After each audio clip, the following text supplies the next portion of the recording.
Olá pessoal, bom dia. Estamos começando mais uma aula de Direito Ambiental, a nossa aula de número 04, nesse momento, conforme prometido.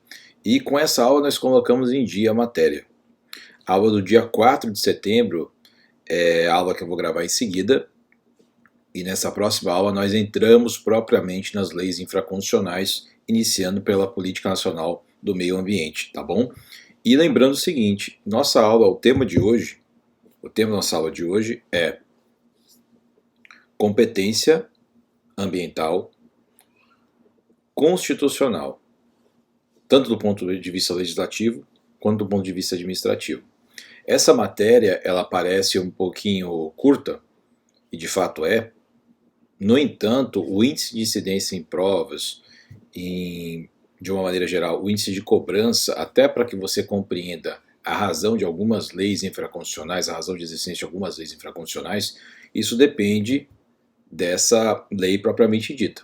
Então, mais ou menos o que nós vamos estudar aqui está disposto entre o artigo 20 ao artigo 24 da Constituição da República Federativa do Brasil, tá bom? Então vamos iniciar o nosso estudo, obviamente pela letra da lei. E em seguida, eu peço vocês ficarem atentos, que eu disponibilizei no portal já uma sequência de exercícios, e esses exercícios já podem ser feitos por vocês, e vocês vão notar algumas pegadinhas, algumas jogadas de palavra que vocês têm que se habituar, de modo que vocês consigam driblar aí as dificuldades que os examinadores colocam para vocês, e é o que a gente vai cobrar em prova também, tá bom? As nossas provas são sempre feitas com base na realidade, naquilo que se cobra fora da universidade. E é isso que nós vamos seguir aqui no curso. Então, pessoal, segue comigo com o quadro aqui. Bom, pessoal, para que nós possamos fazer uma conversa sobre a competência constitucional em matéria ambiental, nós precisamos falar antes de entes federativos. Os entes federativos, eles é que vão executar, na medida do pacto federativo que está expresso na Constituição, executar as leis ou elaborar leis segundo temas reservados a cada um desses entes.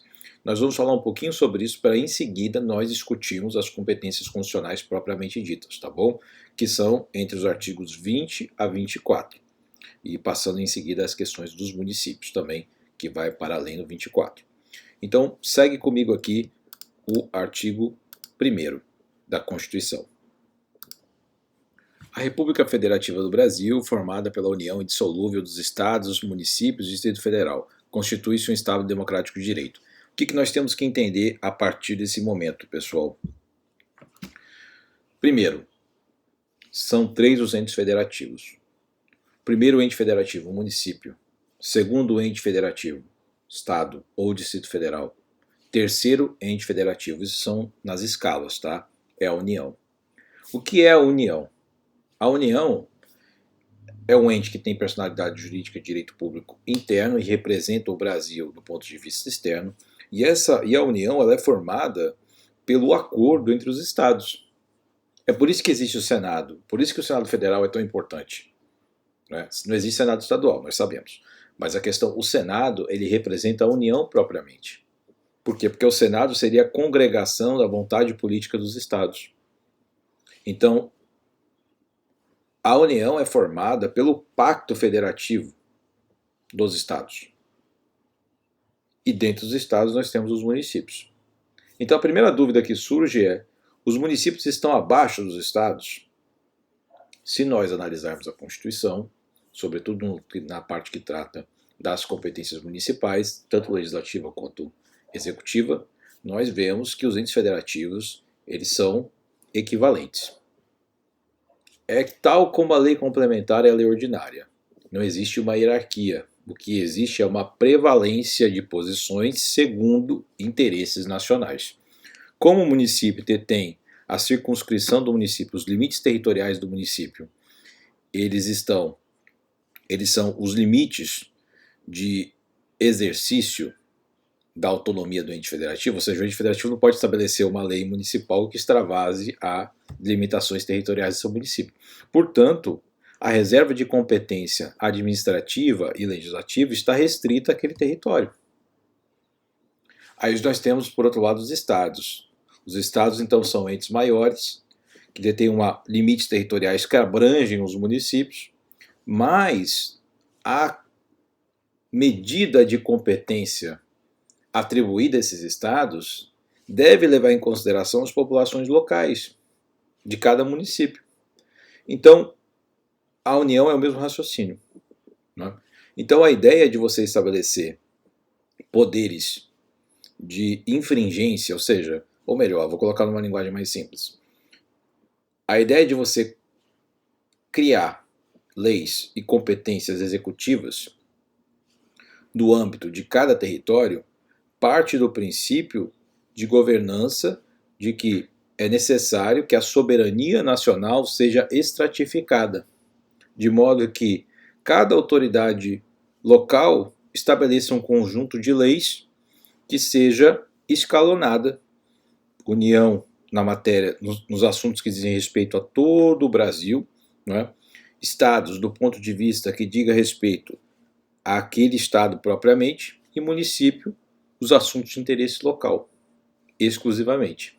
Por quê? Porque se a gente não desenhasse, não fizesse um raciocínio dessa maneira, o que iria acontecer, pessoal, é que nós teríamos uma federação no modelo americano.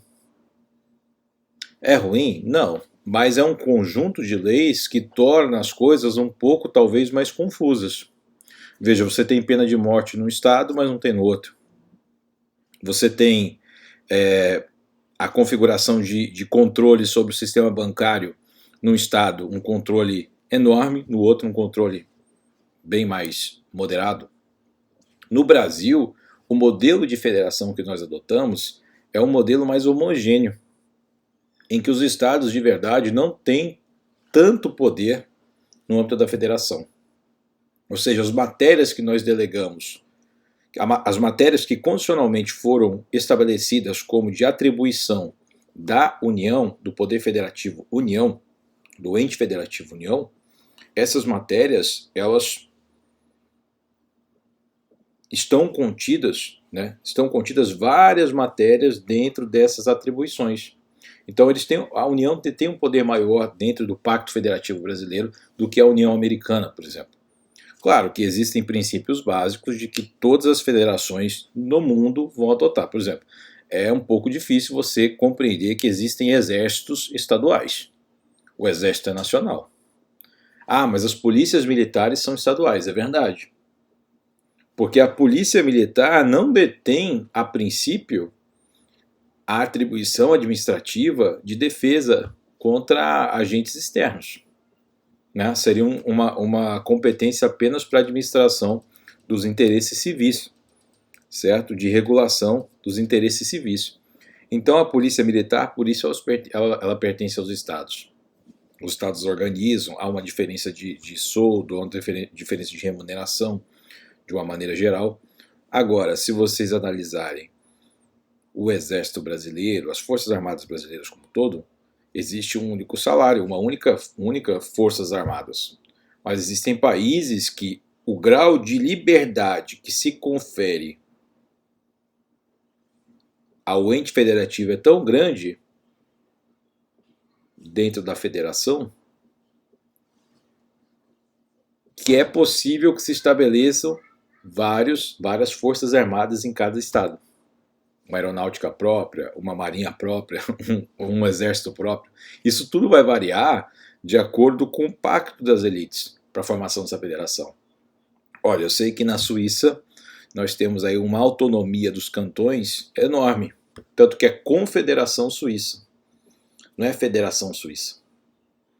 A Alemanha é federação, os Estados Unidos é federação, o Brasil é federação.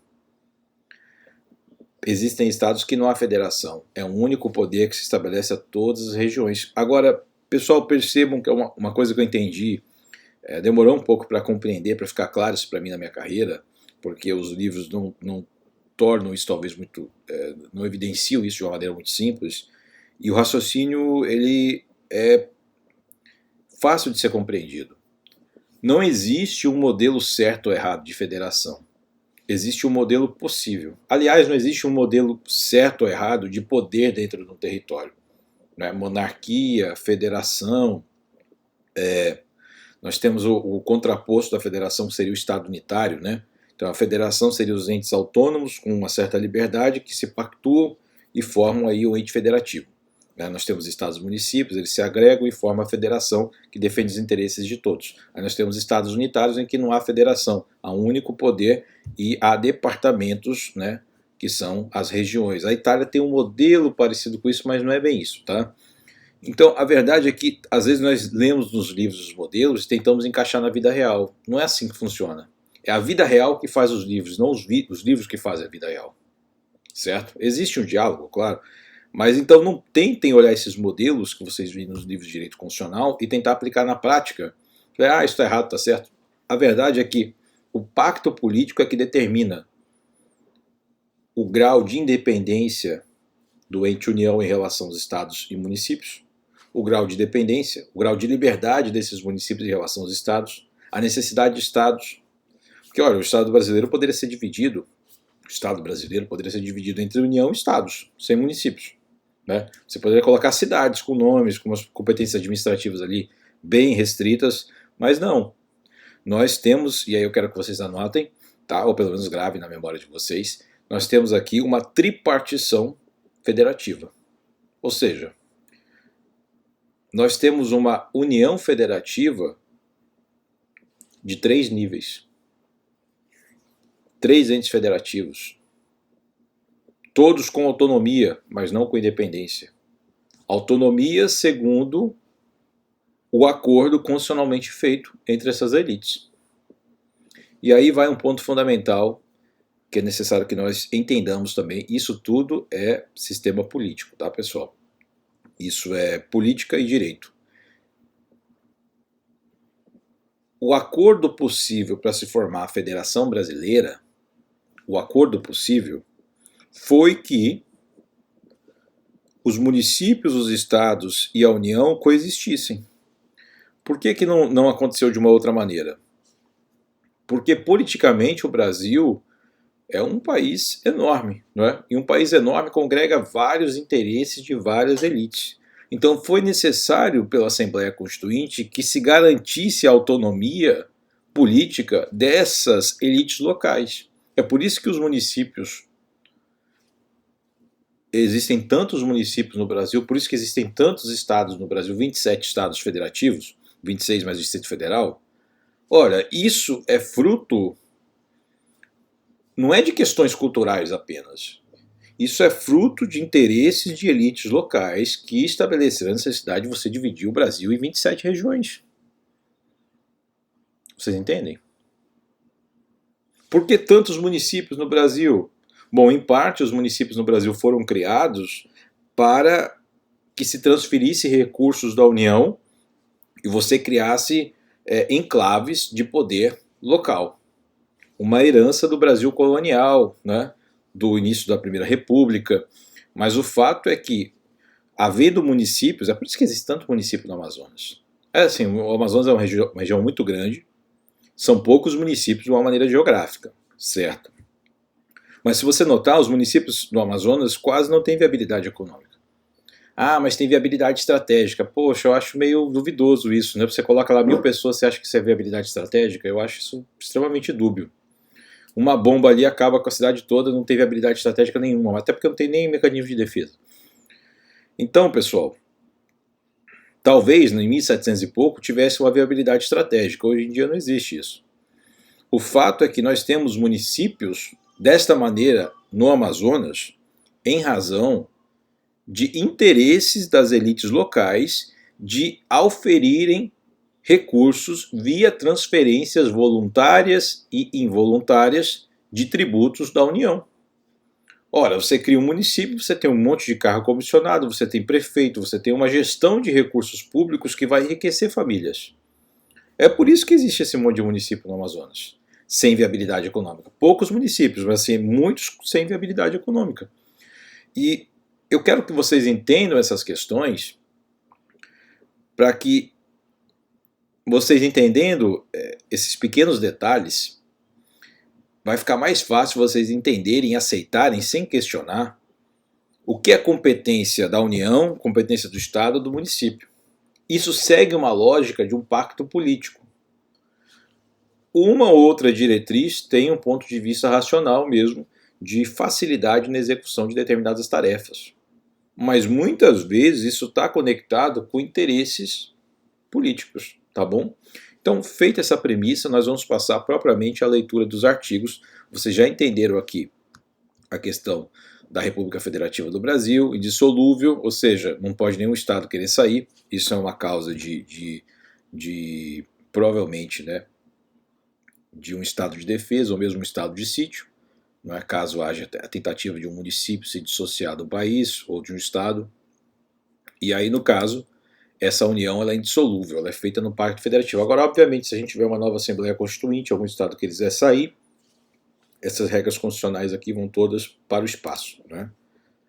E nós temos, então, os 3 poderes dentro de cada um dos entes federativos, correto? Ou não, desculpe. São os 3 poderes, não. São 2 poderes. Lembrando que o município não tem judiciário próprio. O Estado tem. Agora, legislativo tem próprio, executivo tem próprio. Estado, temos executivo, legislativo e judiciário. União, executivo, legislativo e judiciário. Correto? Gravem isso aí, tá bom? Isso é uma prova dissertativa, acredito que é importante a gente fazer esse compêndio de compreensões acerca do Pacto Federativo.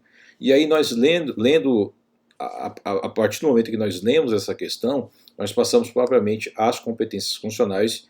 Então vamos para o artigo 20, onde se inicia isso, tá bom? Vamos lá, artigo 20.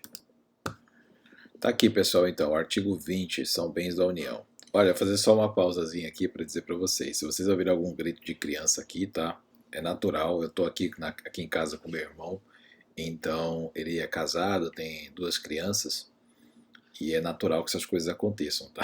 Se alguém gritar aqui, menina gritando, o bebezinho, os filhos dele aqui, então a gente segue a aula, tá? Pelo menos não vai aparecer ninguém aqui igual tá aparecendo aí no home office, né? Aí pelo mundo que as crianças vêm e entram no escritório e tal, aqui não tá, a porta tá fechada.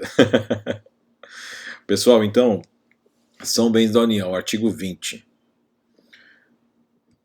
Aí a gente vai aqui particularmente para a questão dos bens territoriais, tá? Mar territorial, terrenos de marinha, os recursos da plataforma continental, zona econômica exclusiva, isso é um acordo da ONU, tá? A gente não precisa saber disso, apesar de que em concursos federais isso cai.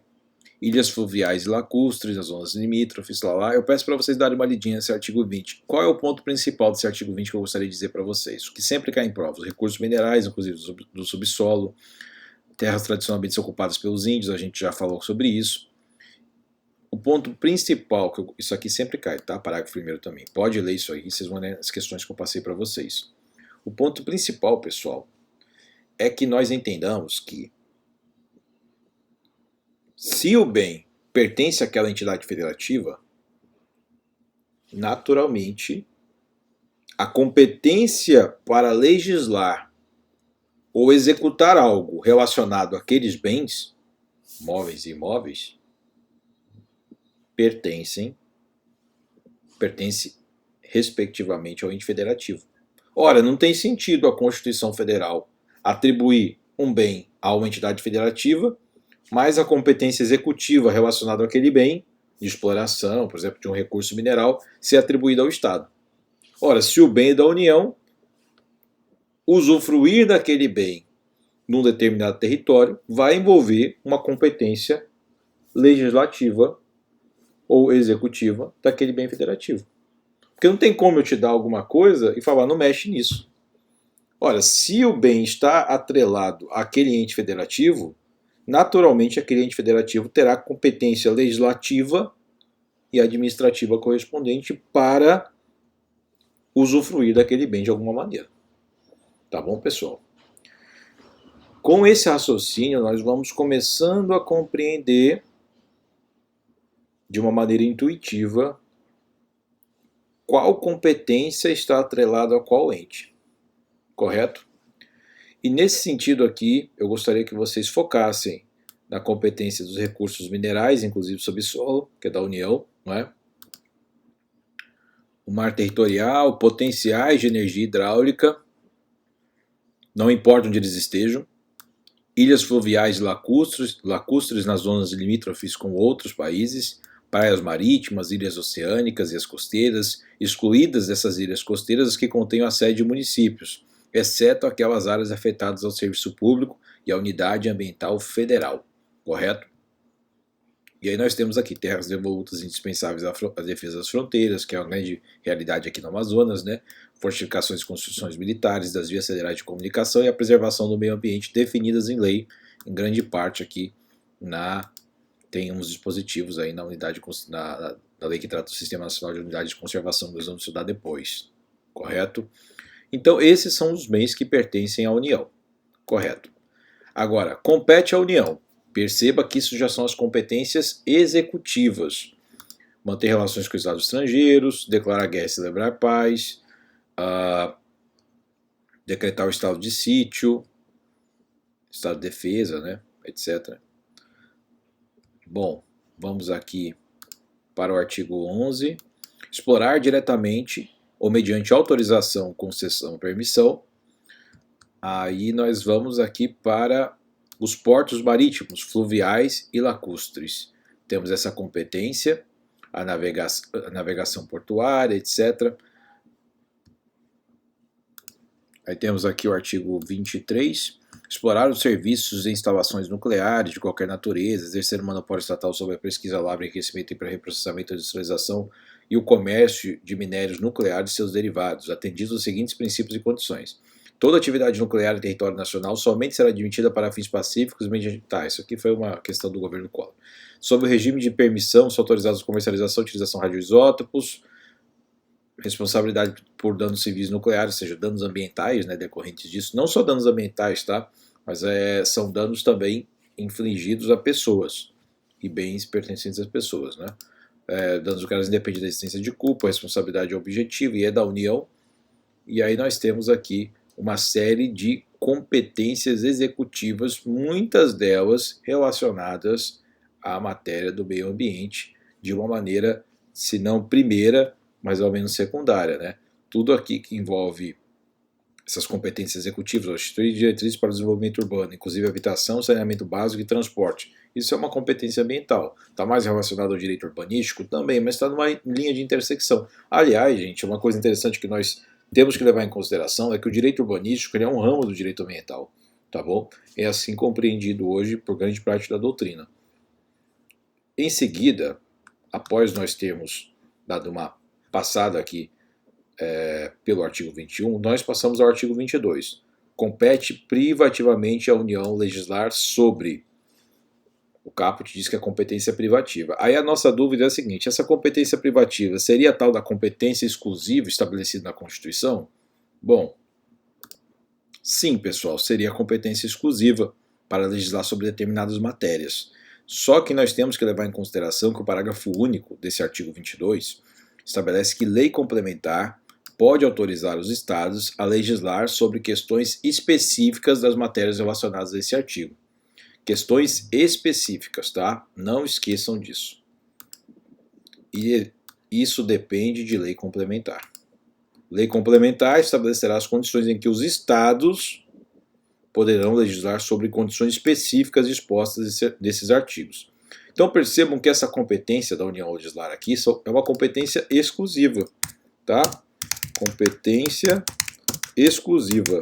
Ah, professor, mas que negócio, que esse jogo de palavras aqui, por que você está falando isso? Gente, isso é o que cai em prova. É competência exclusiva da União, aí coloca aqui competência que não é exclusiva, que é concorrente, legislativa concorrente. Isso aqui é competência legislar, então estamos falando de competência legislativa exclusiva. Estados e municípios não poderão estabelecer leis sobre esses temas, correto? Interessante então, gente, a partir desse momento, que nós façamos aqui a distinção entre as competências privativas da União e as competências concorrentes, tá bom?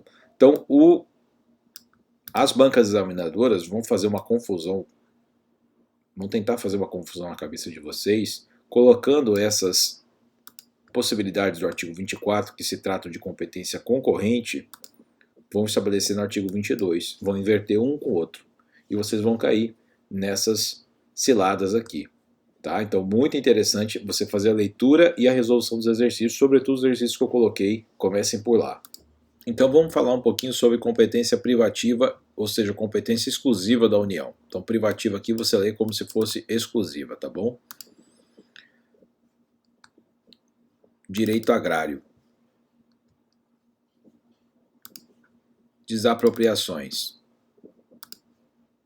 Água e energia. Jazidas, minas, outros recursos minerais e metalurgia. Populações indígenas. Atividades nucleares de qualquer natureza. Todas as questões dizem respeito à competência legislativa exclusiva da União, certo? Percebo então que não está contido aqui direito ambiental. Está o direito agrário. Direito agrário. Um ramo do direito agrário acontece intersecção com o direito ambiental, correto. Mas aqui não está falando que é competência exclusiva da União legislar sobre direito ambiental. Não é. Se a competência não é exclusiva da União, você pode pensar assim, é competência exclusiva do Estado? Eu vou mostrar para vocês que não é também. Do município, obviamente, não é. Então, se não existe competência exclusiva estabelecida na Constituição, a dedução lógica é de que a competência é concorrente. Ora, todos os entes federativos irão estabelecer leis, disposições legislativas concernentes àquela matéria. Vocês entendem isso? Não vão errar essa questão mais, então. Não existe na Constituição nenhum dispositivo que estabelece que a competência privativa de um determinado ente federativo legislar sobre direito ambiental. Se não existe essa previsão constitucional, é óbvio que essa competência legislativa constitucional é concorrente. Ou seja, os entes federativos todos podem legislar sobre aquilo. Agora, nós sabemos que se todo mundo começa a dar pitaco, vira confusão. Não é? Isso acontece na casa da gente, isso acontece na empresa, isso acontece no escritório, acontece na indústria. É necessário, os seres humanos entenderam, já por meio da experiência da vida, que é necessário que você estabeleça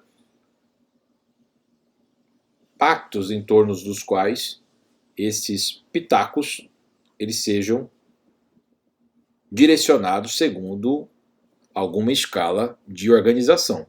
E aí nós temos então as disposições constitucionais que estabelecem as competências legislativas concorrentes dos entes federativos. Então, a União vai poder legislar sobre direito ambiental em determinado aspecto, os estados vão suplementar essa legislação e os municípios vão legislar sobre esse tema também, mas só naquilo que diga respeito a interesse local.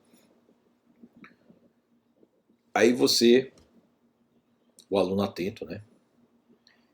Ele pensa, mas professor, tem tantos assuntos que são de interesse local, mas acabam tendo efeitos estaduais ou mesmo federais, ou seja, se desdobram em uma consequência de efeitos nacionais. Como é que eu sei se aquilo é de competência exclusivamente local ou se aquilo extravasa para uma competência estadual ou federal? Aí eu digo para você o seguinte, é um misto de bom senso e acompanhar a jurisprudência. Não tem outro jeito. Tem vários assuntos que vocês vão ler que falam, pô, isso é um interesse local, pô. Deixa o pessoal legislar sobre isso. Mas o STF, né, que em último nível vai apreciar se aquela legislação é constitucional ou não, estabelece que essa legislação local extravasou o Pacto Federativo e recaiu ali numa competência que deveria ser, no âmbito de competência que estava reservado pela Constituição, segundo entende o STF, a uma norma estadual ou mesmo a uma norma federal. Então, você entender o que extravasa a competência supletiva local e começa a gerar confusão em relação às intersecções, né, de possibilidades legislativas entre os entes federativos, quando um começa a invadir o terreno do outro, quem vai estabelecer quem está correto ou certo é o Supremo Tribunal Federal. Então você, assim, pode tentar chutar na prova, caso você não saiba de cabeça as disposições do artigo 20 ao 24 e depois ao artigo 30. Você pode tentar chutar de cabeça, né?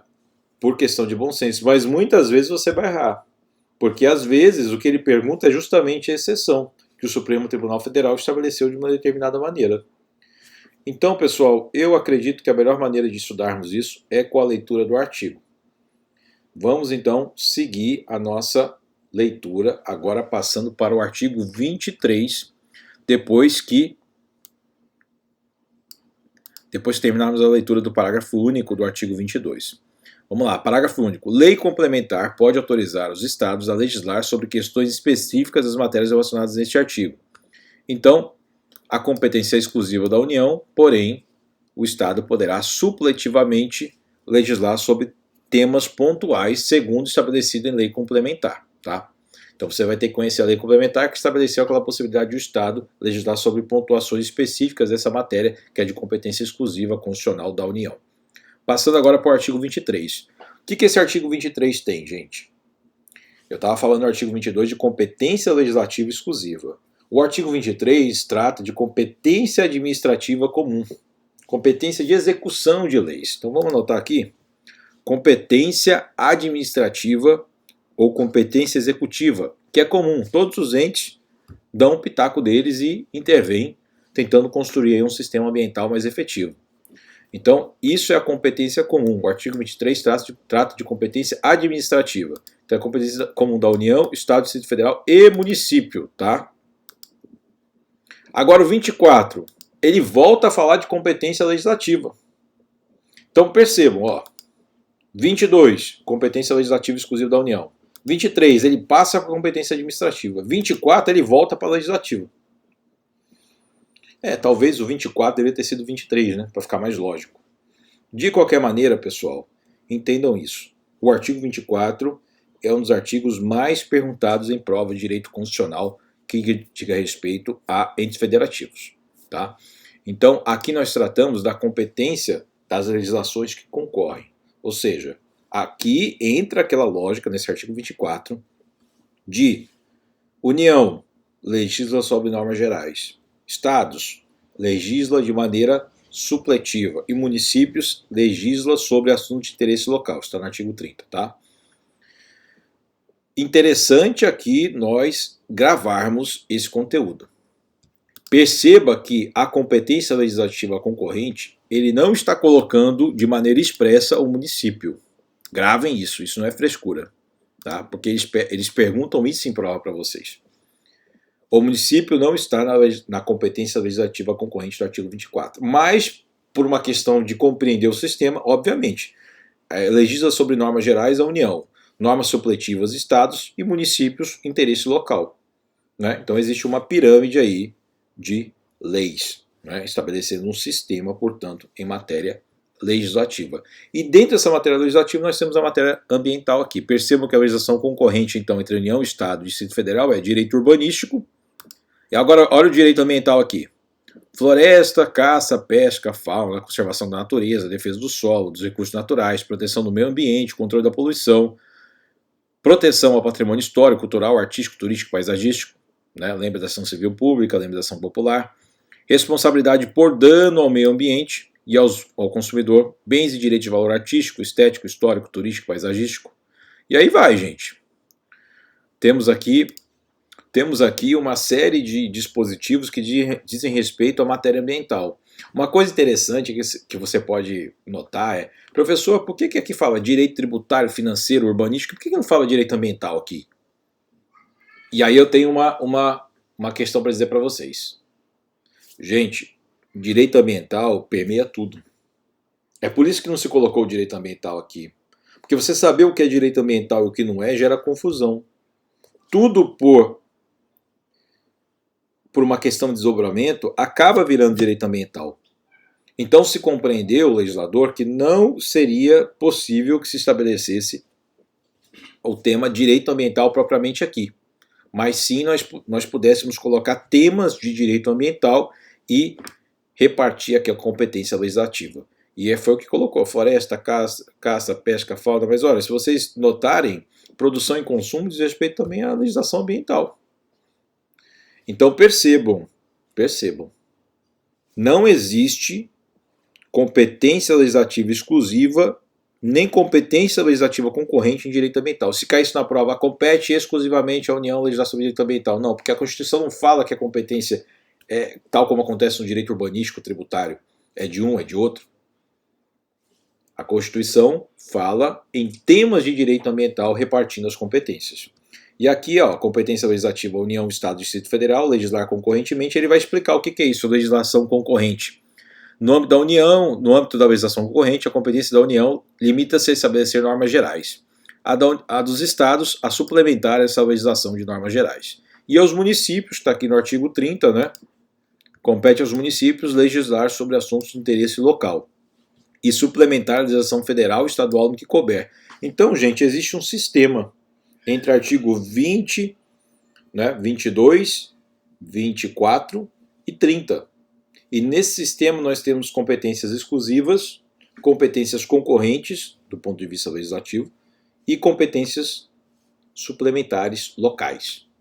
Certo? Nós temos essa pirâmide em que existe esse índice de normatividade segundo determinado ente federativo e a competência constitucionalmente estabelecida para que certos temas sejam regidos por esse ou aquele ente federativo. Então, pessoal, eu sei que a aula saiu um pouquinho maior do que deveria, né? Eu queria encerrar os 30 minutos, mas vocês pegaram as bases aí da legislação, da repartição de possibilidades legislativas estabelecidas pela Constituição. E é isso que eu gostaria de passar para vocês. Leiam o artigo 20 ao artigo 32, eu vou fazer uma outra aula colocando para vocês, estabelecendo as diferenças entre as competências administrativas e as competências legislativas, tá? Uma aula bem curtinha, de 10, 15 minutos. Vocês, por enquanto, deem uma lidinha nesses artigos e a gente se vê na próxima aula. Um abraço a todos, obrigado por ter acompanhado até aqui, bons estudos e a gente se vê na próxima aula. Até mais!